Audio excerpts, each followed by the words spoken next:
Hey everybody, this is double feature day, right? This is your boy Marcus Norman from Gentleman Style Podcast coming to you live in America. And today you all are in for a very, very special treat. We have Dr. Joe Martin coming to the stage, and he is absolutely a phenomenal speaker, changing the game and changing how we as men can grow into better, wholesome men. Here we go.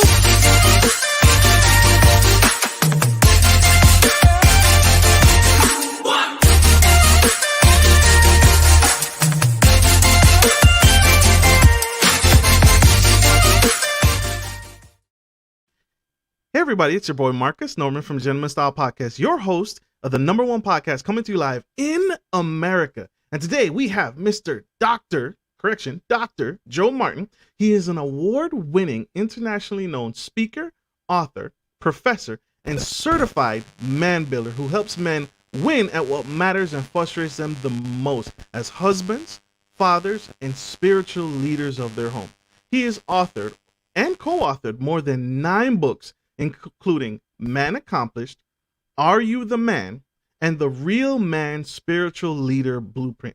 Today, Mr. Martin is here to give back and educate and inspire our men, our future leaders of the decades into new and higher heights. So without further ado, help me welcome to the stage Dr. Joe Martin. Yeah! Hey, Marcus, how you doing, brother? I'm doing well. Absolutely excited to have you here, sir. Thank you, doctor, for coming to the stage. We appreciate you giving back in this way and serving your community, brother. Thank you. Thank you so much. Oh, thanks for the invite, man. Absolutely. It is my pleasure. Sir, doctor, tell us, what are some of the misconceptions? Diving right in. What are some of the misconceptions of manhood, and what impacts are those perceptions having on society? Well, I'll start with the impact, because when I explain to you what the perception is, the wrong perception is, you'll see why you can see it happen that way. The impact is that we have a false sense of what masculinity is. We've gotten away from God's purpose in calling for manhood.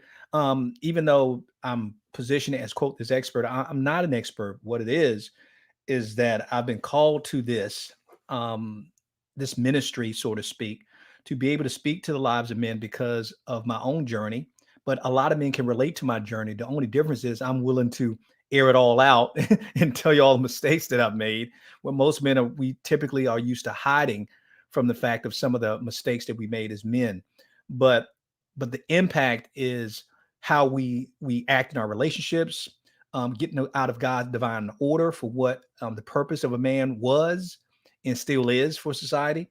Also, in how we are raising up the next generation. All this has made an impact on it. And so the thing is, the question you asked is, what's been that wrong perception? Well, I came up with something I call the Asians, Marcus, and you can relate to this as a man.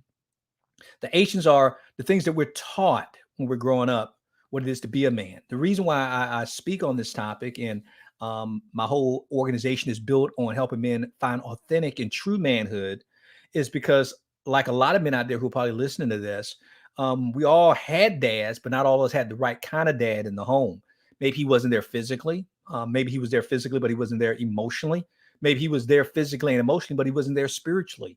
So we all have this desire in our hearts that God put in us to be a champion at whatever we do. We want to be a champion husband, a champion father, a champion spiritual leader of our home, a champion leader, entrepreneur, a boss, or whatever it may be.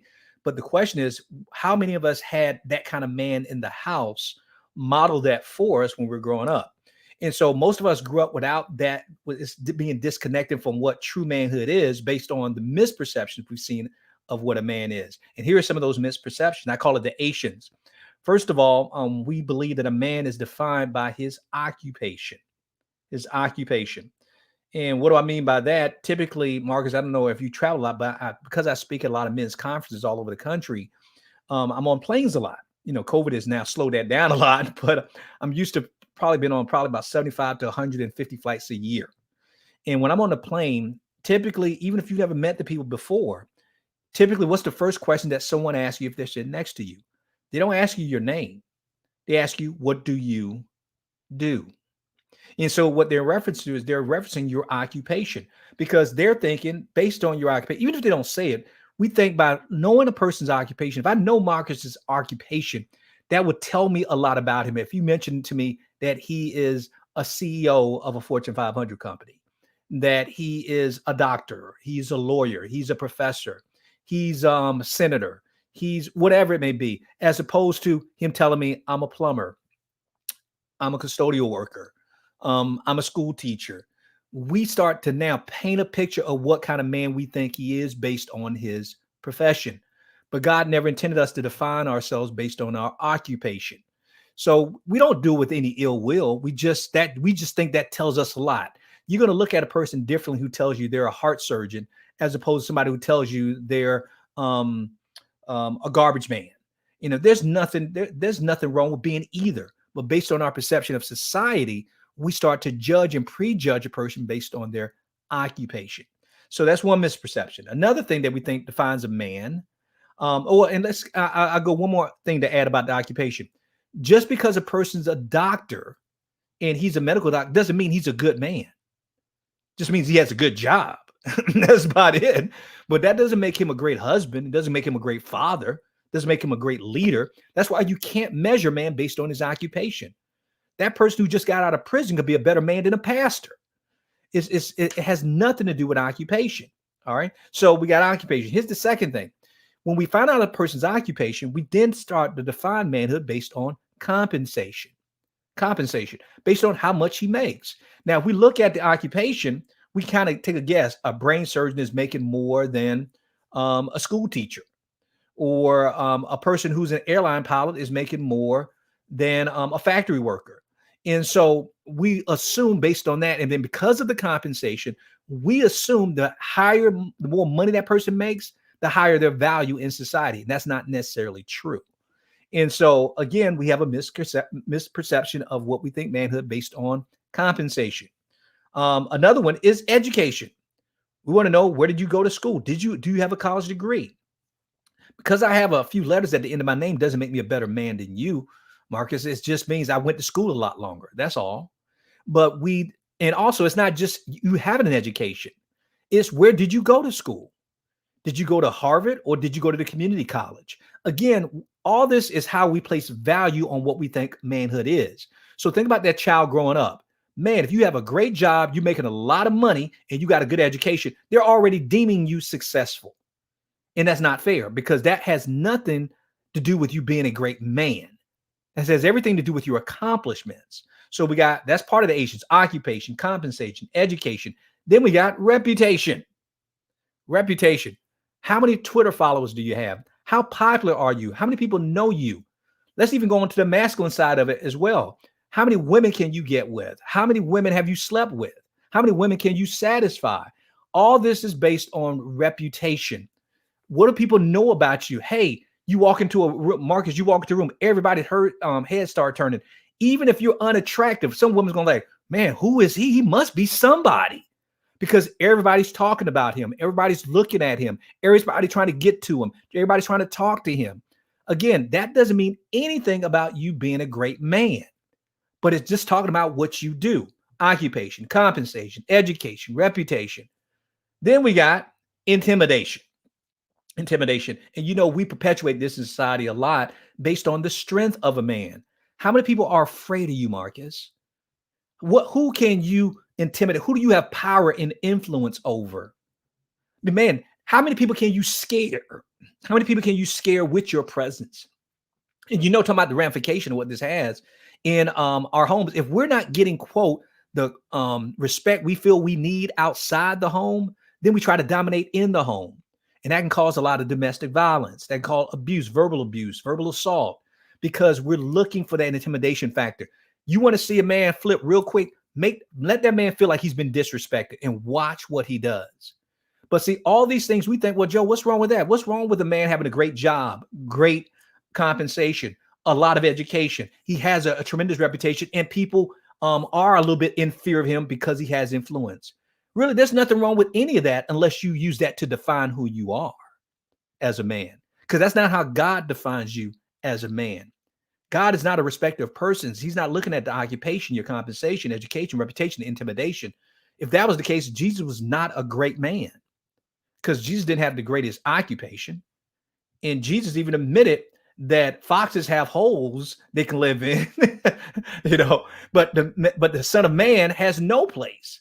So he didn't have a lot of compensation. I never remember about Jesus having a degree, having any education, formal education, but the Pharisees and the Sadducees did. And his reputation preceded him. He had a reputation, but he didn't use that as something to gain power with, to intimidate people. Matter of fact, he didn't like having all of that fanfare towards him, because he was trying to point to the Father, but people were looking at him.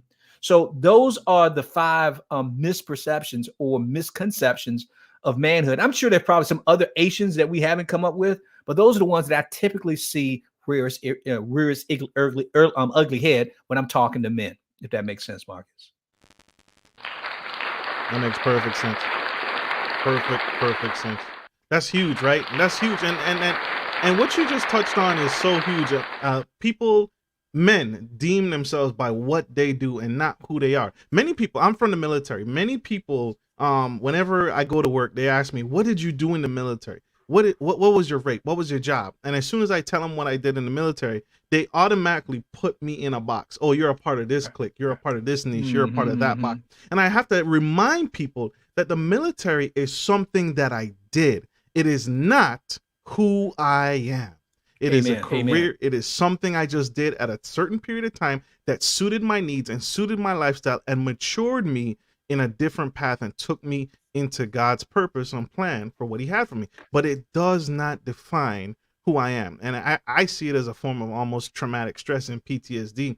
When a man from the military kind of gets wrapped around this mindset, we see it all the time. It's like you go up to them and it's like, oh, well, I served in this era or this time. Okay, great, wonderful. Thank you for your service.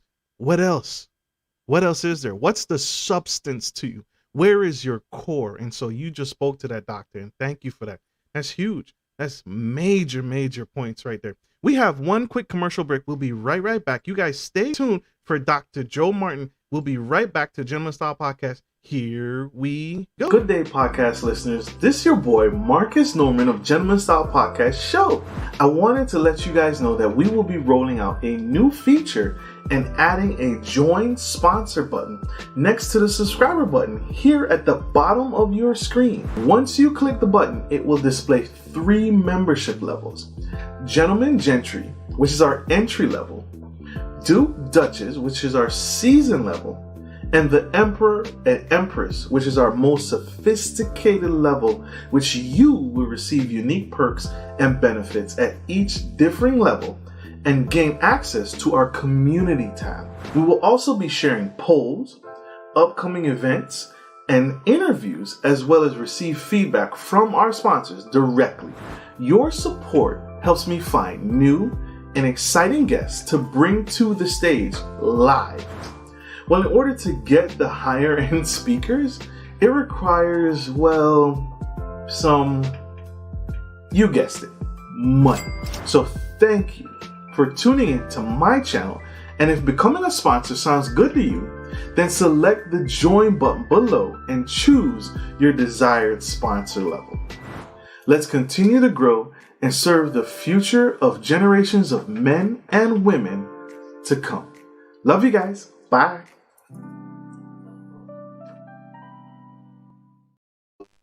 Hey everybody, this is Gentleman Style Podcast. We have the incredible, phenomenal Dr. Joe Martin teaching us how to be better men and serve our communities in the way God destined and ordained us to.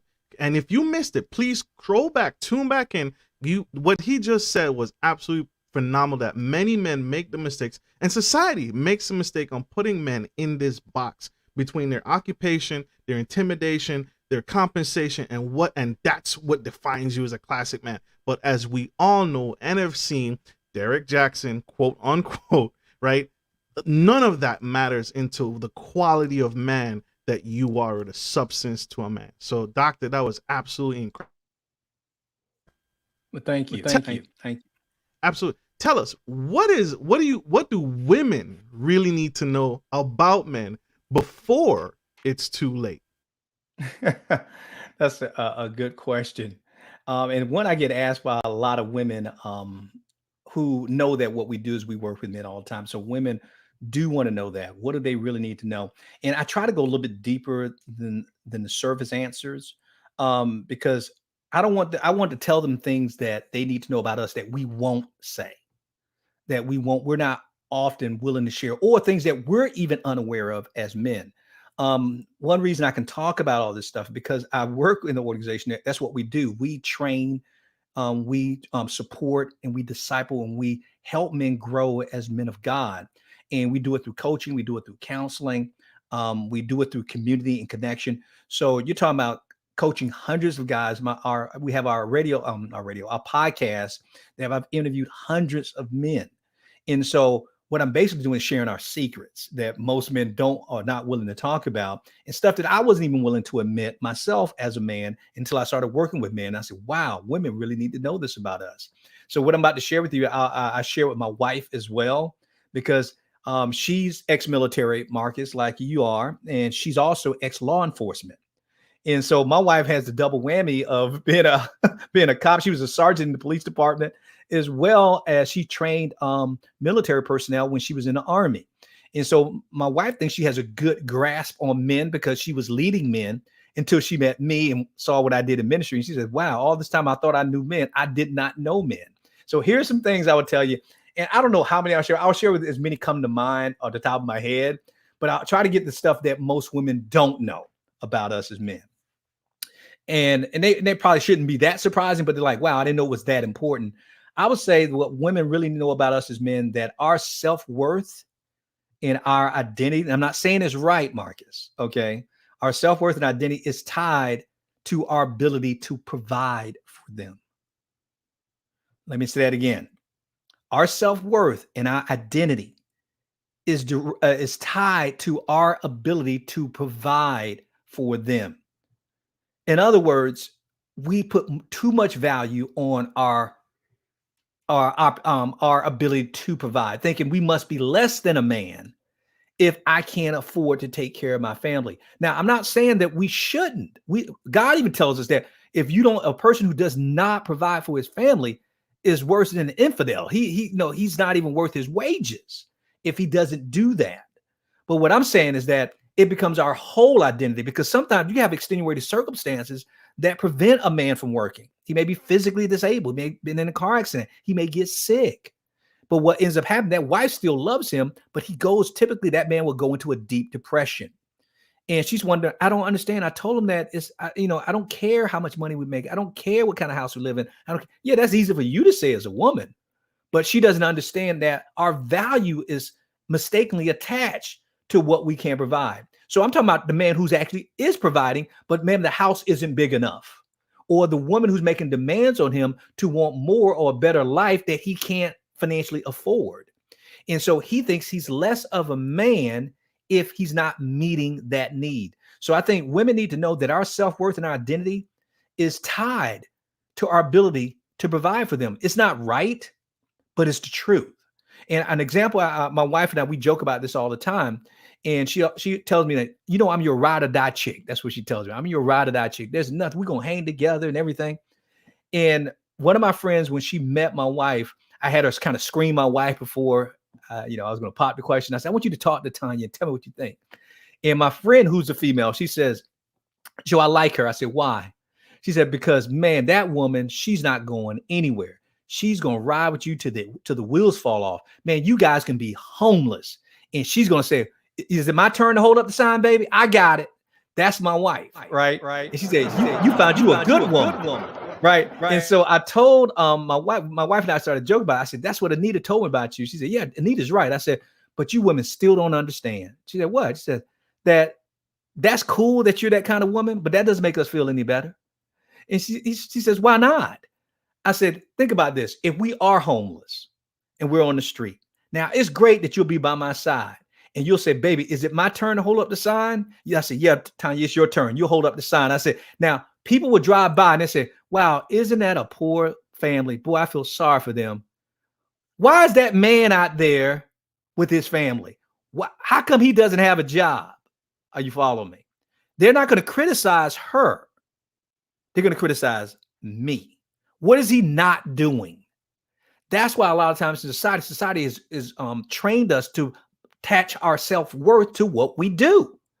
And if we're not providing for our family or the right type of lifestyle, something must be wrong with us as a man. So women need to know that. Now, I spent a little bit too much time talking about that, but to me, that's probably one of the most important things I think women need to know, because women, when they challenge it, especially when the man loses the job, it's all right, baby. No, what you got to do is just be there for him. But understand that it's a lot deeper than just losing his job. He's lost a part of himself, and you got to be able to empathize and have compassion for him with that. I think another thing that women need to know that we don't normally talk about, a man needs to know. Now, he's not going to say this, but a man needs to know from a woman that he needs to believe he can satisfy and make you happy. He can satisfy and make you happy. Now, I'm not just talking about sexually. All right. I'm not talking about sexual. I'm talking about in all areas. He needs to know he's good enough for you. He's good enough for you. See, the world is telling us what we're not, how we're not measuring up. We don't make enough money. We don't have the right job. We're not this. We're not that. But the problem is, we can deal with the world telling us we're not those things. But when we hear we're not satisfying you, even if you're not meaning it to criticize us, we take it personally a lot of times. And the last thing you ever want to hear a man say or even think in his heart, it's impossible to make her happy or to satisfy her. Now, Marcus, if every woman would hear what I just said, you want to push a man to his breaking point, don't ever get him to say, man, it's just impossible to please her or to make her happy or to satisfy. Any way you want to create that phrase, it's impossible. When he puts it's impossible to whatever for her, that's the beginning of the end of that relationship. Because now what's going to happen, he's going to look for a woman he can satisfy. He can make happy. And that's all it takes for that woman to get his eye. And I know the women out there thinking, you ever seen your man you're like, why is that dude looking at that woman when his wife is 10 times gorgeous than that woman? Because that other woman is stroking his ego. She's telling him what he's good at and that he believes, I can satisfy her. I can't satisfy you. And so I think a woman needs to know that too. I think a woman also needs to know that a man needs to experience victory and a win. If he can't win, then guess what? He doesn't want to play. No matter how small the win is? Yeah, I don't care. Give him a crumb. Give him a crumb or something. Let him know that I hate to put it this way. You gotta reward us like a pet when we're doing something right. Because again, it goes back again to a woman that can never be satisfied. You really want to win your man's heart? Stroke his ego. Make him feel as if he's winning at something. I'm not talking about blow his head up with all kinds of crazy stuff. I'm talking about, wow, I appreciate that. Don't lie to him. Don't lie to him about stuff he's not doing. I'm talking about if he's doing something right, acknowledge the little thing. Let's say, for instance, he folds the clothes. All right. The fool don't even know how to fold clothes right, but he did his best. Congratulate him on that. Because he may not have done it your way or the right way, but the fact that you acknowledged it. I give you an example. My wife, we were around a bunch of other married couples, and everybody's talking about what what they're doing to please their wives and all this other stuff. And then my wife, and I paid attention. I was like, what? She says, you know what what's sexy about my husband? She was talking about me, right? She says, you know what's sexy about my husband? When I come home and I catch him folding clothes. I'm like, what? I'm like, folding clothes. They're folding clothes. That just turns me on. I want to give him some when he do that. I'm like, what? And now my wife was probably manipulating me when she did that, but it worked. Because what she's telling you is that you may not think that's a big deal, but I'm letting you know, I noticed that. I noticed that. If you put gas, if he puts gas in your car, tops off the tank, tell him he needs to have a victory. He needs to have a win. See, and here's the bad thing about us being men. We rather do nothing than do the wrong thing. And a woman doesn't need a man who's not going to do anything. You want him to at least try some things. But a man will rather do nothing than do it wrong. So acknowledge when he's doing something right. Try to let him know. Also, I think a woman needs to know what they need to know about men is that she needs to know that he wants to be vulnerable. So she needs to be able to create that space for him to be weak, without stripping his manhood from him. She needs to let him be vulnerable around her without appearing weak. I think that's one of the most underrated, underestimated things that women can do for men that they don't know about. He always believes he has to be strong for you, for the world, for everybody else. Let him know that it's okay for him not to be strong, but you don't lose respect for him when he's not. My wife told me one time, she says that when she sees me struggling is when she respects me the most. And I'm like, what? What are you talking about? She says, when I see that you don't have all the answers, but I see who you turn to for the answer. And the Bible tells us this too. He says, Paul wrote, he says, in my weakness, God, you are made strong. But what do we do as men? We try to hide our weaknesses from everybody. As a wife, as a woman, give him permission to show his weakness. Now, I'm not talking about a brother that's whining and crying all the time. No, I'm talking about that man who wants to do better, but he's struggling. Let him know it's okay to struggle, and you got his back. And I'm trying to think. I know you want to go on to some other questions, but there's a lot of stuff I could take. But I'll share with you something else that I think that women need to know about men. This is huge. Women, and I don't know why women overlook this, but if I was a woman, I wouldn't even get married to a man unless you knew this about him. Women need to know that a man is only as strong as the number of stronger men he has around him. Let me say that again. A woman needs to know that your husband, your boyfriend, your boo, he's only as strong, not as you think he is. He's only as strong as the number of stronger men he has around him in his life. And when I say about if I was a woman, I have a daughter who's a freshman in college. First thing I want to know when she introduced me to her boyfriend or this guy she's interested in dating. First thing I want to know, Mark, first thing I want to know is where's the blueprint? Who taught him how to be a man? Number one, because I need to see the blueprint. You are something, but you came from a blueprint. Let me see the blueprint who taught you how to be a man. Number two, how many other men do you have in your life other than him? I got to know this. Why women don't look at that, I have no idea. A man is only as strong as number of stronger men. I'm talking about godly men in his life. Look at it this way, Marcus. If you were moving and buying a new house, you can move your old house into the new house. You move your furniture in the new house by yourself. You can do it. It may take you a little bit longer, but is it better for you to move it by yourself or have a team of brothers helping you move? Having a whole team. Right. And so the thing is, why should one man try to carry the load of trying to be a husband, of trying to be a father? The load is too heavy. They say it takes a village to raise a child. Guess what? It takes a team to have a successful marriage. You need some other men pouring into his life to make sure he's not stuck on stupid when it comes to loving you and being a husband and a father. My wife banks on the fact that she knows I'm hard-headed sometimes. What she banks on the fact is that my friends won't let me stay hard-headed. My wife knows that she can say, one, she can call up any of my friends and say, will you talk to your boy? He done lost his mind. You need to talk to him. My friends they're my wife's insurance policy for our marriage. And one way I put this in context, Marcus, even if I wanted to divorce my wife, there'll be at least 25 brothers on my lawn before I got back in my house to do it.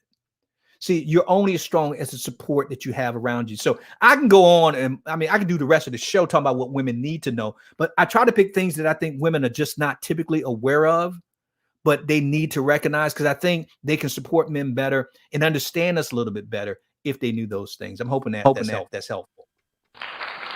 That's absolutely helpful. That is absolutely helpful. That's major, y'all. That's major. And that is the community aspect of many points that I've tried to make. One of the things when talking to couples, when I meet couples or I meet men or women and they ask about relationship is, I asked one question. I said, under what circumstances would you leave your husband? What circumstances would you leave your spouse? And I always hear the laundry list of stuff. I always hear if he cheats or if he looks at another woman or he talks to another woman, if he does this or he does that. But the one thing I never hear, the one, and you can probably attest to this, doctor, is the one thing I never hear is, under no circumstances would I leave my spouse.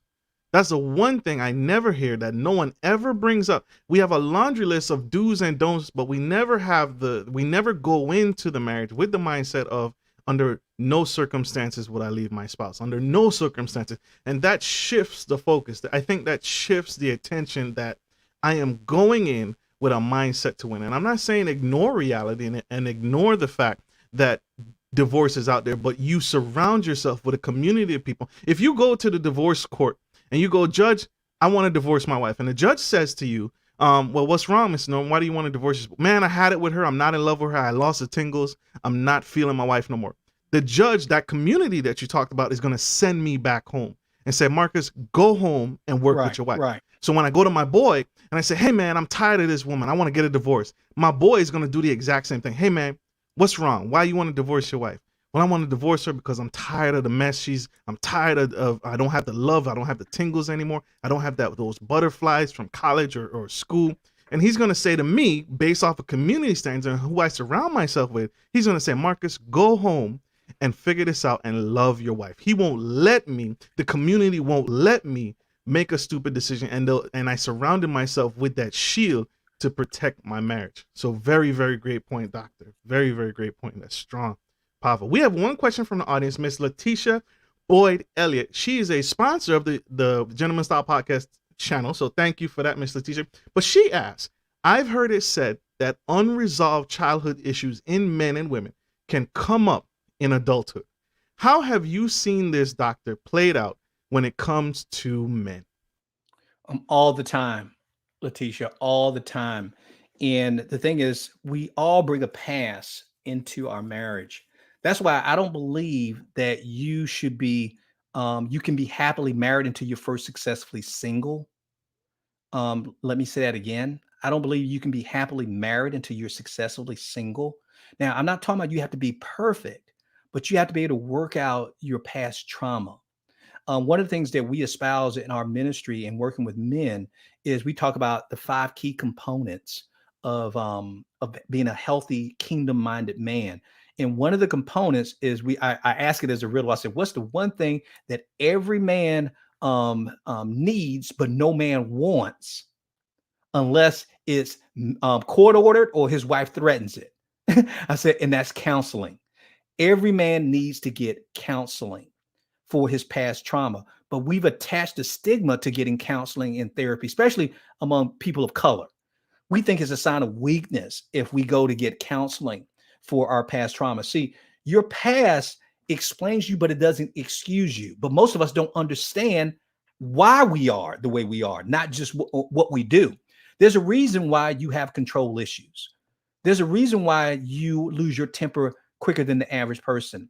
There's a reason why you harbor and hold on to slights and betrayal a lot longer than the average person. There's a reason why you don't like personal touch and affection. There's a reason why you're sensitive when it comes to people talking about your body or whatever it may be. There's a reason why when people talk, when they raise their voice, it triggers you. And the thing is, we start, instead of operating out of God's truth, we respond to our trauma when we get into relationships. So the ideal situation would be, before we get into a relationship, we need to deal with some of our unresolved trauma.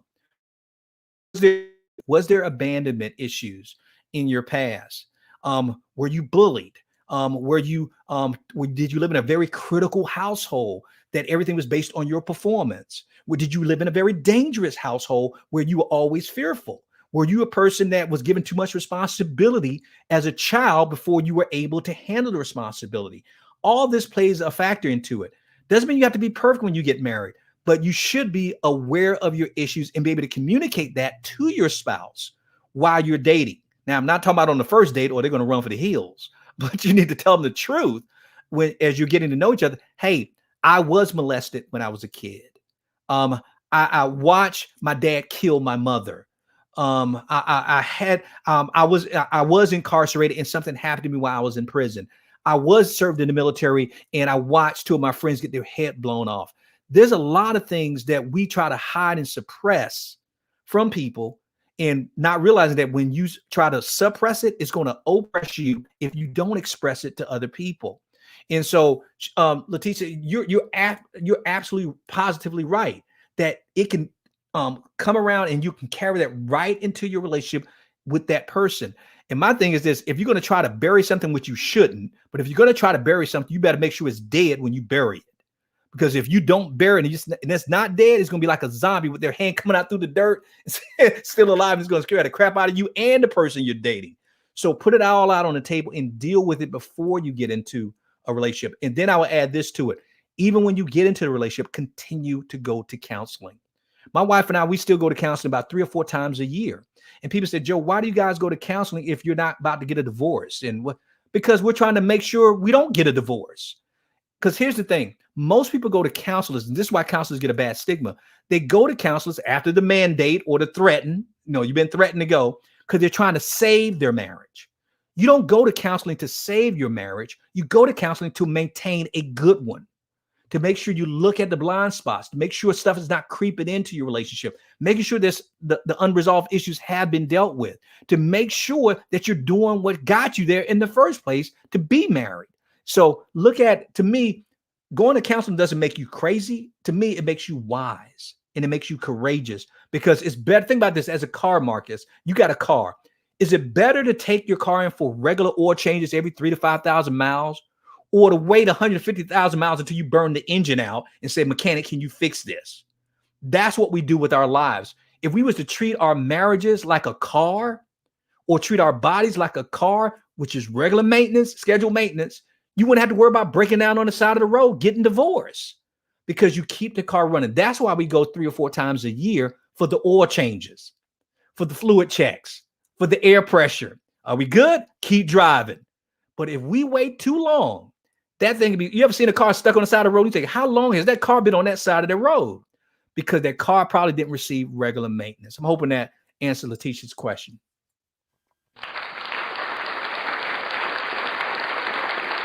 Leticia, I hope that answered your question, love. That's major and that's impactful. A famous quote that marriage is like bathing, right? That's why we recommend it daily. You're not gonna bathe, right? You're not gonna bathe once and then you're good for the rest of the week. That's right. You have to continuously take showers every single day, sometimes twice a day, but you gotta keep going at it. It's not just a one and done deal. You have to continue to work at it. You have to continue to power through it. So, doctor, thank you. That was powerful. That helped me. If nothing else, that helped me. And I know it helped Leticia with her question, and I know it can help other women in the audience too, and men. Right? This is not a one-sided thing. This is a balanced, getting to a better quality of relationship. So, thank you, doctor. Mr. Martin, how can fathers communicate more effectively with their children, especially teenagers, in the digital age? Wow. And so, that part you just threw on in the digital age is the challenge, because now, back in the day, Marcus, I don't know how old you are, but back in my day, I'm probably older than you are, but back in the day, we didn't have to compete against so much media and technology. I mean, it was a punishment if we couldn't go outside. That's how bad we wanted to go outside. Now kids can stay there. You forget that you even had kids in the house because they're not leaving. They'll be in their room locked in there all day. And so what can we do as parents? What I'll do is I'll set it up. I'll tell you something that happened when I was with my son. My son now is 24. I have a 24-year-old son. And I was taking him to school one day. And after I picked him up from school, we were coming back home. And when we're in the car, this is another way of, I'm actually answering your question while I'm telling the story too. First of all, when you're in the car with you, turn off the media. In our car, and even though my kids are now out of the house now, they were never allowed their cell phones to be turned on. We never listened to music in the car. So I was never allowed to answer my cell phone in the car. All we did, Marcus, was talk. That's all we did. And of course, my son growing up that way, he wasn't surprised by that. He just grew up in that kind of culture that we just don't do media when we're in each other's presence. But when I got remarried, with my wife, who I'm married to now, my daughter's not my biological daughter. So I had to kind of condition her to this, and it freaked her out. What do you mean we can't listen to the radio? What do you mean we can't be on our phone? What are we going to do? I said, we're going to talk. She says, but school is 30 minutes away. I said, yes, we're going to talk for 30 minutes. What are we going to talk about for 30 minutes? Not realizing that I'm not going to be doing all the talking. I'm going to ask the questions. I'm going to do a lot of the listening. But let me go back to the story about picking up my son from school. We're going home one day. Again, there's no music in the car. There's no distractions. And my son says, Dad, so we're always talking about different things in life. He says, and my son had to be about 12 or 13 years old. He says, Dad, he says, what's the toughest thing about being a parent? That's what he asked me. He said, what's the toughest thing about being a parent? And I said, Kendall, other than you're always worried about your kids being safe, I said, that's the easy answer. I said, but let me tell you the real tough thing about being a parent. And I'm speaking, Marcus, from my background as in education. I used to be a professor. I taught high school. I taught elementary school. The only grade I hadn't taught was middle school. But I've taught college, high school, and elementary school. People say, why not middle school? I said, because I ain't crazy. Middle school, that's a very challenging age. And so ironically, my son's in middle school at the time when I'm doing this. So he said, what's the toughest thing about being a parent? I said, other than the safety of your kids, I said, I got it. And I let down the window. And he said, Dad, why are you letting down the window? I said, I'm answering your question. He said, what? I said, there it is. He said, there's what? I said, that's the toughest thing about being a parent. He says, what, the wind? Right? He said, what, the wind? I said, no. I said, listen, what do you hear? He said, I don't hear anything. I said, because you're not listening hard enough. Listen, what do you hear? He said, well, Dad, I hear the wind. I said, what else do you hear? Oh, I hear cars. I hear horns. I hear sirens. And he started coming up with every little noise you can imagine. And he went on about 10 or 12 different noises. And I said, that's the problem. He said, Daddy, I don't get it. I said, Kendall, the hardest thing about being a parent is that we have to compete against all that outside noise when it comes to your attention.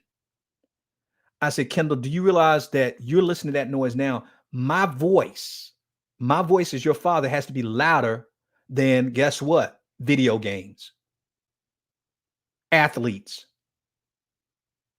BET, social media. Let's get real, Marcus. Your mama, grandparent, your cousin, your friends at school. My voice, I got to let you hear. My voice has to be louder than theirs to be able to influence you. And I said, Kendall, it scares me to death because that's a lot of voices I need to compete against. I said, does that make sense? He said, yeah, Dad, I get it. I said, now, he says, Dad, can I ask you something else? I said, what? He says, can I put up the window now? Because he wanted to focus on hearing my voice. Said, that's tough part. And so here's what I would suggest for us competing. First of all, get rid of all the distractions.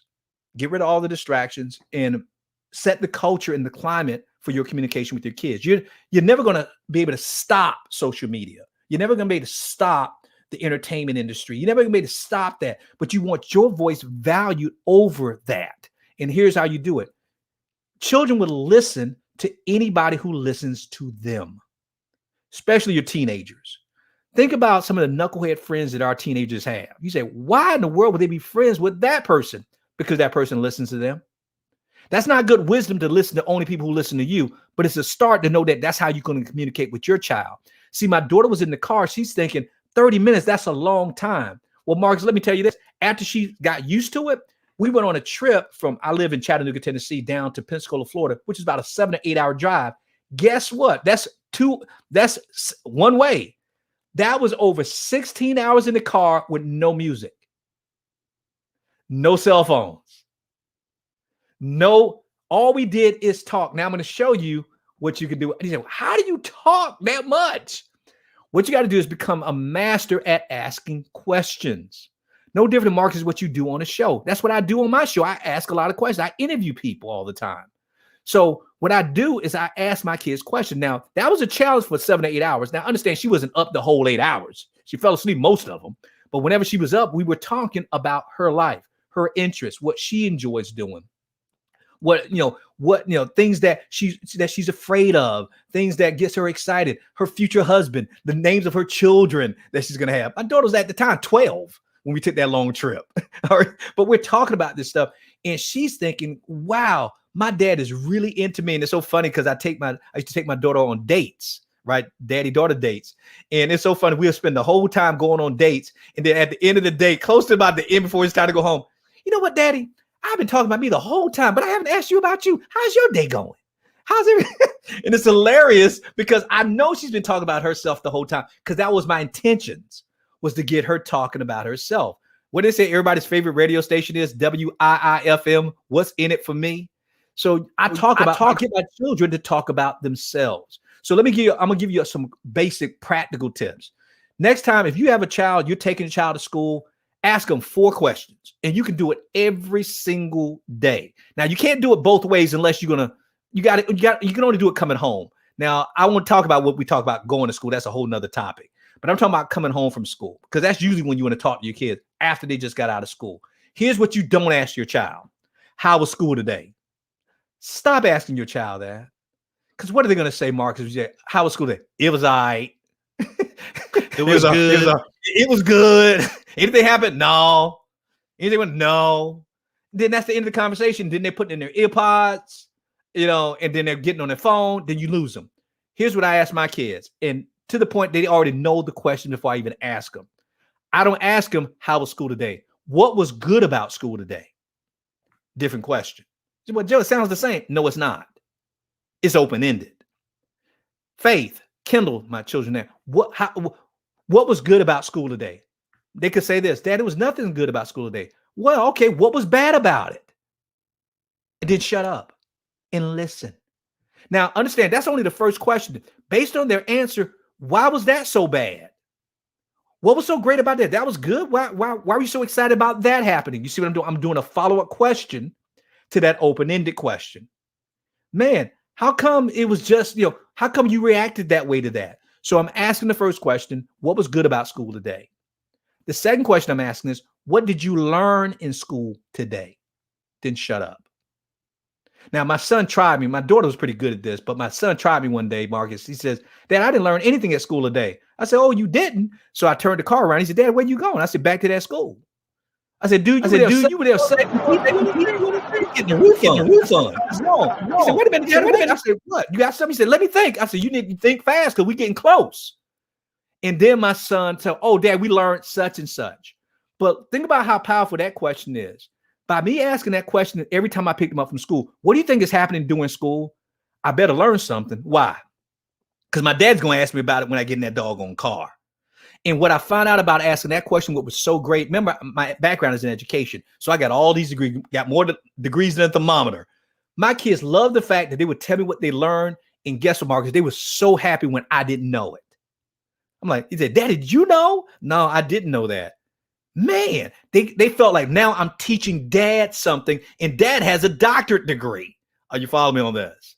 So I'm empowering my kid by asking, one, pay attention while you're at school, because I want to ask you about what you learned. Then I want you to explain it to me, because if you can explain it to me, that means you know it. So I'm asking about, what did they learn? The next question is very, very important to ask my kids, is what made you angry at school today? Now, that's not a question that's going to probably bring up a lot of discussion, but I'm not really doing that to talk to them. I'm really doing that to get a pulse and get their temperature checked to make sure they're not harboring anger, that they're going through some type of depression, that something is going on that they're suppressing in their spirit. Remember traumatic experiences? Because now if they're being bullied, this is the time to talk about it. If a teacher talked to them sideways, now is the time to talk about it. If they failed the test and they're afraid of how they're going to tell me or their mom, now's the time to talk. What made you angry and upset at school today?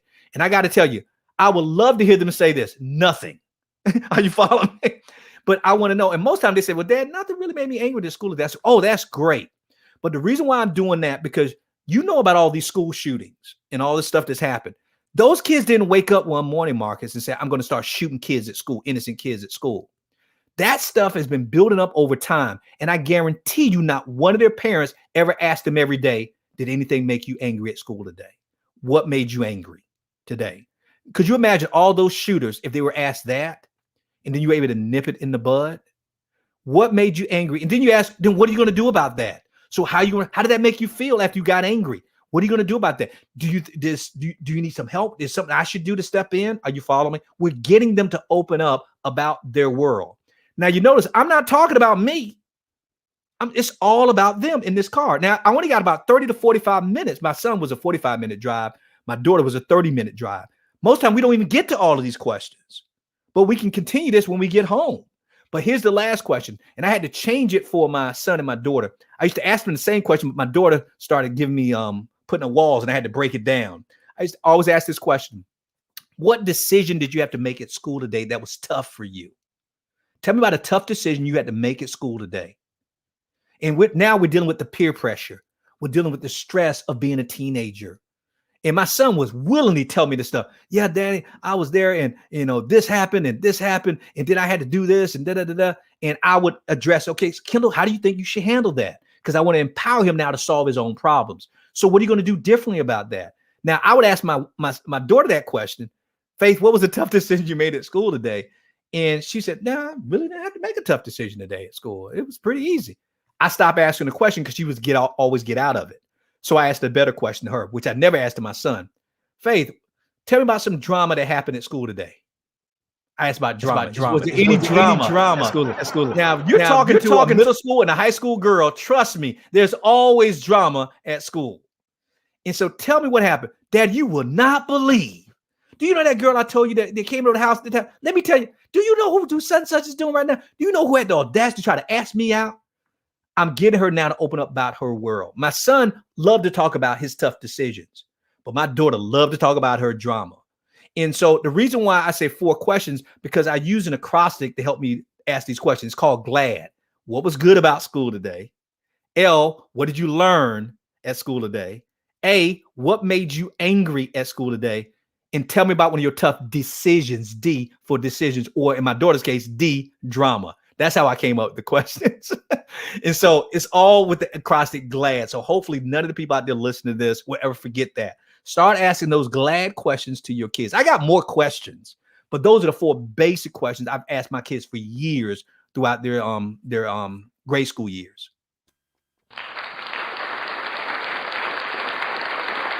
Powerful. That's powerful, and that's major, y'all. That is major.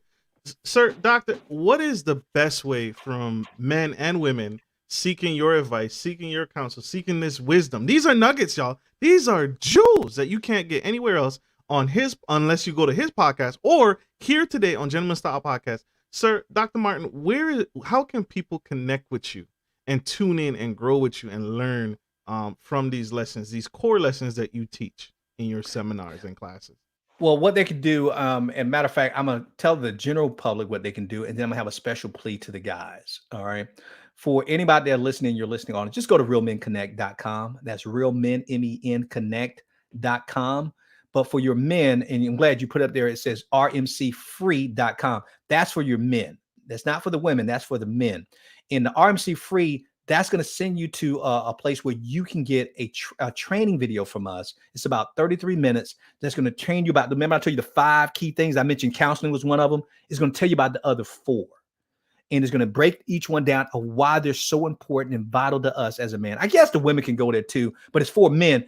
But I would ask the women to send their husbands, their sons, their nephews, their grandsons, whoever, the man in their life who is looking for what he needs to become the kingdom man that God has called and created him to be. Have them go to rmcfree.com and they'll get immediately access to the video, our free training video for man. It's called the 5 key things that every man needs to succeed. Every kingdom man needs to succeed. But if you want to find out more about me, our podcast, and what we do, just go to realmenconnect.com. That's MEN for men, realmenconnect.com. I'm sorry, y'all. I am typing this out. So I am typing this out for the audience that is tuning in.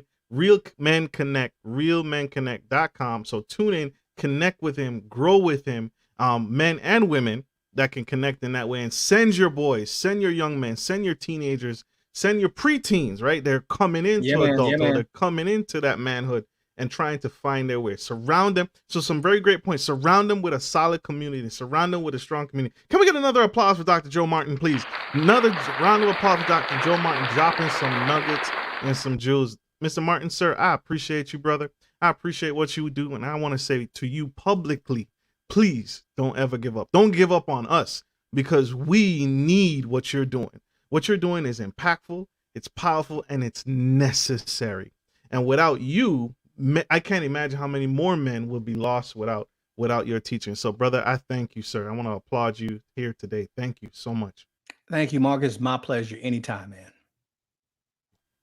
And we got to let Mr. Martin go. He has many, many things to do. He has many, many more men to uplift, encourage, and inspire. And so I want to thank my audience. Thank you for tuning in. Thank you for riding this out. I hope this was impactful. I hope this served you today. And I hope this message is leading the way and leading the charge and changing, beginning to start to change that mindset shift for many future generations to come. So thank you all for tuning in. Like I always end every show, take care of your families, take care of your homes, and take care of business. This is Marcus Norman, a Gentleman Style Podcast Show, and Dr. Joe Martin signing off. Love you guys. Bye.